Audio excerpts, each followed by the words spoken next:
নমস্কার দর্শক বন্ধু। আকাশের খুব ওয়েদার খারাপ, কারেন্ট তো নেই। সিম্পল একটা কাগজের ওপরে এই কলমে অনেক সময় অনেক রেখাগুলো মোটা শুরু হয়ে গেছে, কিন্তু কিছু করার নেই। ভিডিওর দেওয়ার যে পরিকল্পনা, আকাশ ওয়েদার খারাপ, এদিকে সমস্যা হচ্ছে, তবুও আমি কাগজের মধ্যেই কাগজটা এঁকেছি। অনেক সময় অনেক জায়গায় মোটা শুরু হয়ে গেছে, সেটা আপনারা বুঝতে পারবেন। এখন আমি আজকের যে ভিডিওটা দেবো, অনেকে ডেট অফ বার্থ অনুযায়ী তার গ্রহণ দোষ বুঝায়। রবির সাথে রাহু থাকলে গ্রহণ দোষ হয়, চন্দ্রের সাথে কেতু থাকলে গ্রহণ দোষ হয়, বোঝা যায়। কিন্তু হাতে বুঝবে কি তার গ্রহণ দোষ আছে। গ্রহণ দোষকে একরকম বলা হয় পিতৃদোষ বা পিতৃঋণ। পিতৃঋণ হওয়ার কারণ কিছু তত্ত্ব আছে। গল্পটা হলো, যেমন রামচন্দ্র কোনো দোষে দোষী নয়, তিনি ঈশ্বর ভগবান, যুগে যুগ অবতার। রামচন্দ্র পিতা দশরথ রাজা বনে শিকার করতে গিয়ে একটা হরিণ মারতে গিয়ে একজন ঋষিকে মেরেছিল। তার জন্যে সেই সাপ, তার পুত্র সন্তান ছিল না, সেই ঋষি অভিশাপ দেয়। দেওয়ার কারণে তিনি আবার পুত্র সন্তান লাভ করে, অভিশাপকে সাপ হয়ে দাঁড়ায়। অভিশাপ তার হচ্ছে গিয়ে বরদান হয়ে দাঁড়ায়, তাদের 4টে পুত্র হয়। কিন্তু সেই যে ঋষির অভিশাপ ছিল যে আমার সন্তান বিনা অন্যায় মারা গেল, তোমার পুত্র সঙ্গে মৃত্যু হবে, কিন্তু রামচন্দ্র কোনো দোষী নয়। সেই অভিশাপ পিতার যে কর্মের ফল পুত্র ঘাড়ে করে নিয়ে 14 বছর বনে কাটাতে হয়েছে। এর নাম বলা হয় পিতৃঋণ। পিতৃঋণ হওয়ার কারণ নিজেদের হাতে নিজেদের জানতে পারবেন, যে সন্তানদের আছে কি না জেনে নিন। পিতৃঋণ থাকলে বারে বারে সর্বকর্মে ব্যাঘাত ঘটবে, শারীরিক সমস্যা হবে এবং মারাত্মক মানহানি হতেই পারে। মাতৃঋণও তাই। এবারে পিতৃঋণ হয় কীভাবে? রাহু রবির সাথে, এই যে রবির সাথে যখন রাশিচক্রে দুজনে এক ঘরে থাকবে, রাহু রবি, বলা হয় পিতৃদোষ ও গ্রহণ দোষ। রাহু রবি গ্রহণ দোষ। আর চন্দ্রের সাথে কেতু, চন্দ্র কেতু মাতৃদোষ বা গ্রহণ দোষ। চন্দ্রের সাথে কেতু, সেটা গ্রহণ দোষ, মাতৃদোষ বলা হয়। বা পিতৃঋণ, যেমন আগের জন্মের কিছু ঋণ, পিতার ঋণ পুত্রের শোধ করতে হয়, তেমনই হরস্কোপের মধ্যে দেখুন বাধা বিঘ্ন হওয়ার কারণ। লাস্ট পর্যন্ত দেখবেন, কাটবেন না। আমি এই পিতৃঋণ কাটানোর একটা প্রতিকার দেবো, অবশ্যই প্রতিকারটা কাজে দেবে, নিয়ম মেনে করলে কাজ হবে। দেখুন, এটা একটি হাত আমি এঁকেছি, সেটা সরুমোটা হতেই পারে।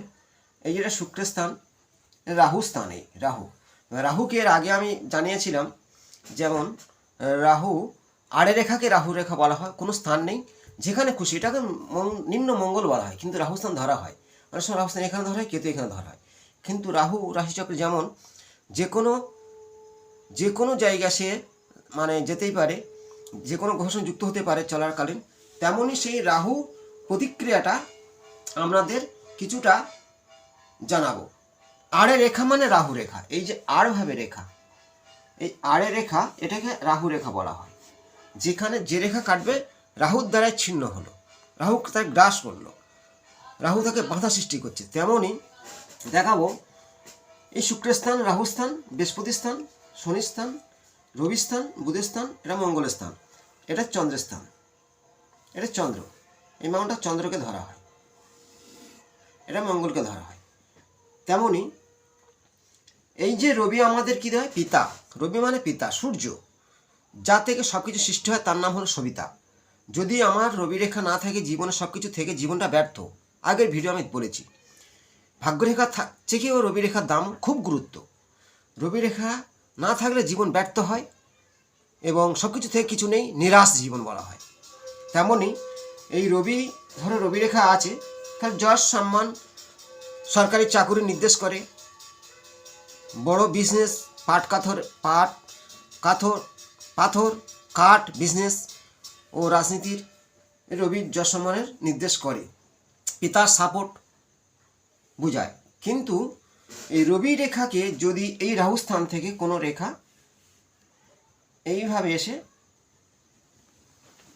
কেটে দেয়, বা রাহু থেকে এসে কাটলো, রাহু রেখা আড়ে রেখা, যে কোনো মূল্য রবি রেখাকে এইভাবে ছেদ করেছে, ধরে নিতে হবে রাহুর দ্বারা ছেদ, মানে রাহু রবি গ্রহণ দোষ, এটাকে পিতৃঋণ বলা হয়। রবি রেখা যে কোনোভাবে যদি কাটে, এটা রবি রেখা, রবি আমার সম্মান যশ, তেজ, বীজ, শিক্ষা, সন্তান, যেমন পঞ্চম ঘর থেকে আমরা বিচার করি রবির, মানে সিংহ রাশির ঘর থেকে পঞ্চম ভাব, সেইখান থেকে আমাদের রবির বিচার হয়। হস্তরেখার মধ্যে এই রবি রেখা যদি রাহু রেখার দ্বারা ছেদ হয় তাহলে রাহু রবি গ্রহণদোষ বুঝায়। ডেট অফ বার্থ নেই, জেনে নিন আপনার সন্তানের গ্রহণদোষ আছে বা আপনার আছে। রাহুর সাথে রবি, বাধা বিঘ্ন ঘটবেই। হার্টকে নির্দেশ করে, চোখকে নির্দেশ করে। তেমনই রাহু যদি এইভাবে রবি রেখাকে কাটে, আপনার সম্মান একদিন ধুলোয় মিশে যাবে, বা আপনার তেজ কমে যাচ্ছে শরীরের। রবির তেজ কমে গেলে শরীর বিভিন্ন রোগ অ্যাটাক করে। তাহলে এর আমি লাস্ট পর্যন্ত দেখবেন প্রতিকার বলবো। এবার মাতৃদোষ কী করে বোঝায়? এই যে চন্দ্রের স্থান, চন্দ্র আমাদের মাতা, খুব সুন্দর চন্দ্র, চন্দ্র নাচ গান সৌন্দর্য বাড়ি, আর্টিস্ট যত সৌন্দর্য তার প্রতিফলন করে। কিন্তু চন্দ্র উঁচু, খুব সৌন্দর্য, সে ব্যক্তির সৌন্দর্যের বাহার আছে, খুব সুন্দর গান করতে পারে। যেমন চন্দ্র 2 নম্বরে থাকলে তার কণ্ঠস্বর খুব সুন্দর হয়, চন্দ্র লগ্নে থাকলে দেখতে সুন্দর হয়। এখন এই চন্দ্রস্থান হাতে বুঝবে কী করে চন্দ্র উঁচু সৌন্দর্য, এখানে কোনো সংকোচিহ্ন আছে বা ঊর্ধ্বগামী এই চন্দ্র থেকে কোনো রেখা এইভাবে এসে গিয়ে বৃহস্পতি ধারিত হলো। চন্দ্র আর বৃহস্পতি গজকেশরী যোগ করে আগের ভিডিও আমি বলেছি। কিন্তু এই যে রাহু স্থান থেকে, এই যে রাহু এইভাবে এসে যদি এইভাবে চন্দ্রস্থানে গমন করে, এই রেখা, এই রাহু রেখা আড়ে রেখা চন্দ্রস্থানে গমন করে এই ক্রস তৈরি করে দিল, ঊর্ধ্বগামী রেখাকে ক্রস করে দিল, বা এখানে আড়ে রেখা এইভাবে অসংখ্যভাবে আছে। আপনার বুঝতে হবে যে আপনার সন্তানের হোক, আপনার হোক, যা চন্দ্র কেতুর দ্বারাই বা রাহুর দ্বারাই গ্রহণদোষ করেছে, মাতৃদোষ সৃষ্টি হলো।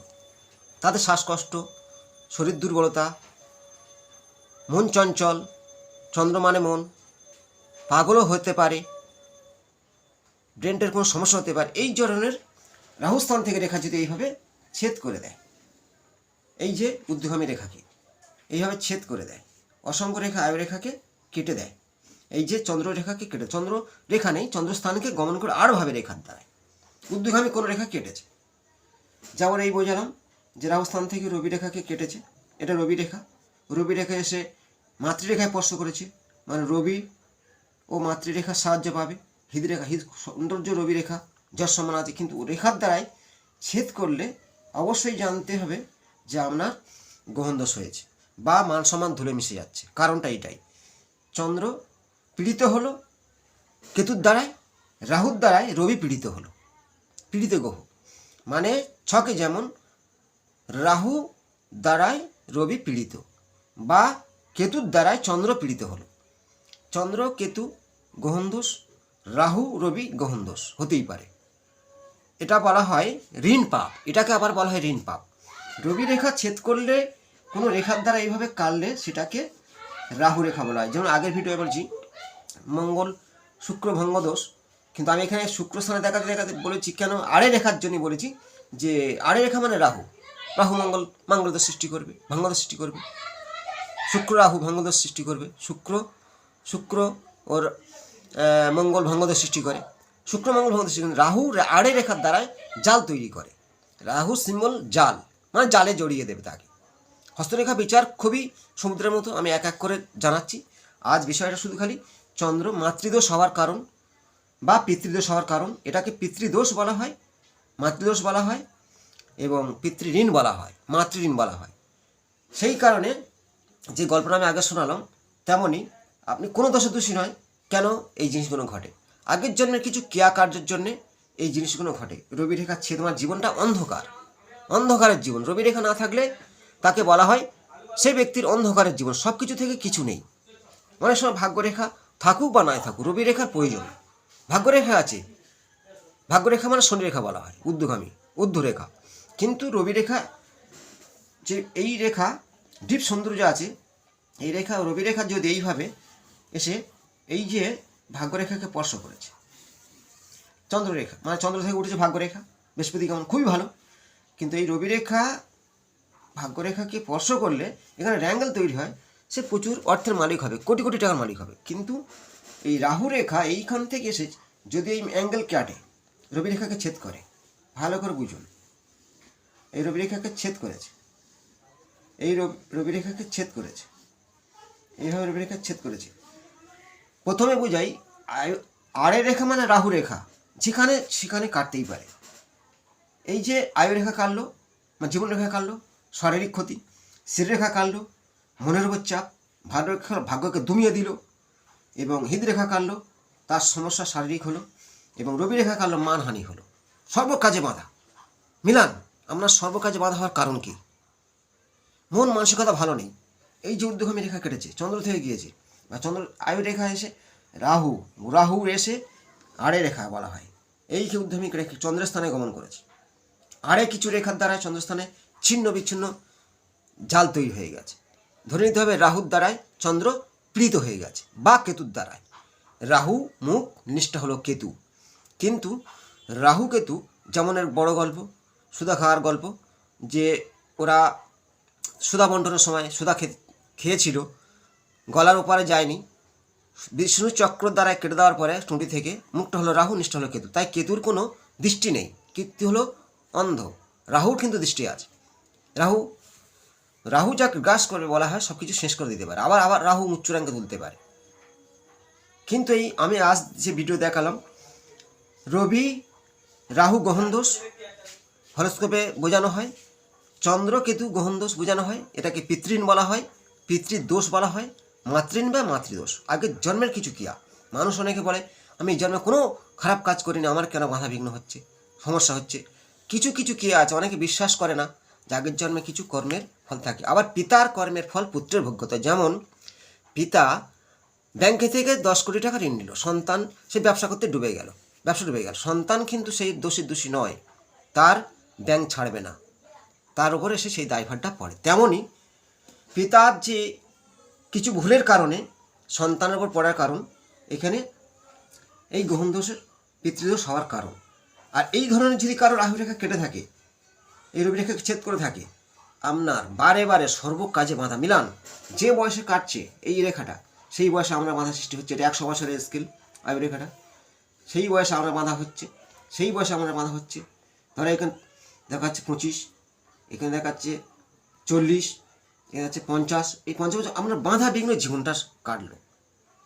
কারণ এই আর কীভাবে কেটে এসে রবিরেখাকে ছেদ করেছে। ভাগ্যরেখা কাটলে অতটা সমস্যা হয় না, ভাগ্যের প্রতি হানি হয় দেরিতে, ভাগ্য গড়ে। কিন্তু রবিরেখা কাটলে আপনার সর্বদিক থেকে মান সম্মান ধুলে মিশিয়ে যাবে, সর্বকাজে বাধা সৃষ্টি। শিক্ষাগত যোগ্যতা তৈরি করতে পারছেন না, আপনার সন্তান পড়াশোনা ভালোই যাচ্ছে, কিন্তু রাহু কখন কাটবে সেটা তো আপনি জানেন না। যে কোনো সালে যে কোনো মুহূর্তে সে রেখা গজিয়ে এসে উপরে কাটতেই পারে। যেমন সঞ্চারে প্রত্যেকটা রাহু 1 বছর করে একটা রাশিচক্রে থাকে, তেমনই এই রাহু 1.5 বছর থাকে। সেই ফলাফলগুলো আপনার রেখার দ্বারাই বোঝানো যায়। এই যে অ্যাঙ্গেলটা তৈরি করেছে রবি রেখার দ্বারাই ভাগ্যরেখা, অ্যাঙ্গেলের অর্থর মালিক হবে, কিন্তু আয়ু রেখা কেটেছে, অর্থ বেড়ে যাবে। রোগ সুখ ব্যাধি বিভিন্ন সমস্যায় অবশ্যই আপনার ক্ষতি হবেই। এই জিনিসটা আপনি বুঝবেন, যদি হয়ে থাকে কারো হাতে এইভাবে আড়ে কাটা, বুঝবেন আপনার গ্রহণদোষ বাধা বিঘ্ন হওয়ার কারণ। আজ বিষয়টা হলো কেন কর্মে বাধা হয় এবং সমস্যা আছে, সমাধান আছে। এই পিতৃঋণ কাটানোর জন্য, মাতৃঋণ কাটানোর জন্য আমি প্রথমে দুটো ভালো ফর্মুলা বলবো। ধরো রবি কাটা আছে, এখানে আর হৃদয় কাটা আছে, আপনার তো সম্মান হানি হচ্ছে, কাজে বাধা সৃষ্টি হচ্ছে, শিক্ষায় বাধা পড়ছে, আমার সন্তানের আছে, এইভাবে আড়ে রেখা কাটেছে। তাহলে আপনি কি করতে পারেন? চুনি প্রচুর টাকা দাও, কিছু প্রতিকার দিচ্ছি, আমার কাছে আরও গুপ্ত প্রতিকার আছে, কিন্তু আমি অনলাইন এই যে ফোনের মাধ্যমে চ্যানেলের মাধ্যমে পুরোটা না বলে আমি কিছু টোটকা দিচ্ছি, করুন। 100% 50% কাজ হবে। তামার ঘটিতে জল নেবে, লাল ফুল নেবে, একটু গোলাপ জল, একটু অগুরু, একটু মধু দিয়ে ওং হ্রিং হং সসজ্জায় নেব, ওং হ্রিং হং সসজ্জায় নেব, এই মন্ত্রটা জপ করে সূর্যদেবকে ব্রহ্মমুহূর্ত দিলে ভালো, না পারলে 5টা 6টার মধ্যে সূর্যদেবকে জল আহ্বান করুন। মন্ত্রটা রিপিট করছি, ওং হ্রিং হং সসজ্জায় নেব, তামার ঘটি জল, লাল ফুল, গোলাপ জল, মধু, একটু জব, আতর চাল দিয়ে এটা ক্রিয়া করুন, আপনার এই গ্রহণদোষ কেটে যাবে।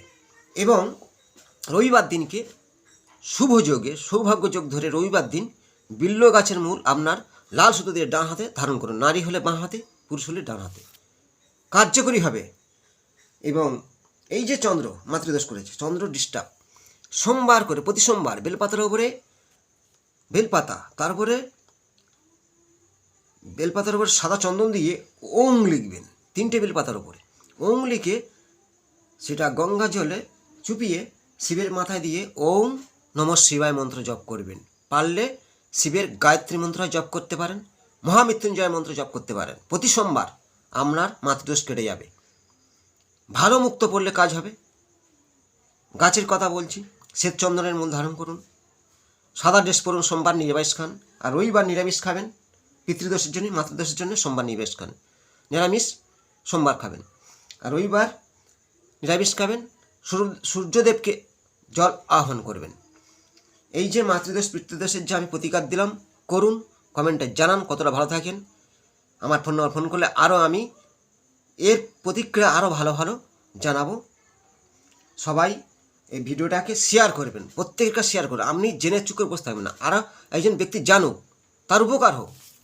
আমরা ঈশ্বরের কাছে যেমন কর্ম করবো তেমন আমাদের কিছু ভালো অবশ্যই দেবে। আপনি একজনকে শেয়ার করলেন, সে জানলো, তার উপকার হলো, আমরা ভালো অবশ্যই হবে।